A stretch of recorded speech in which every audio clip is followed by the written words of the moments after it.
given just 15 minutes to clear out their desks.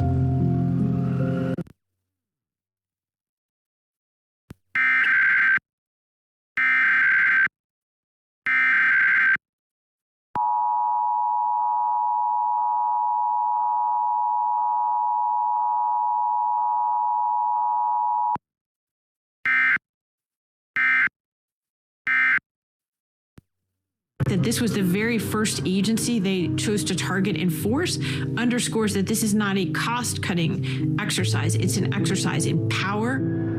It was a classic demonstration execution. We'll kill one federal agency in order to terrify thousands of others. When Congress establishes an agency by law, that's not optional.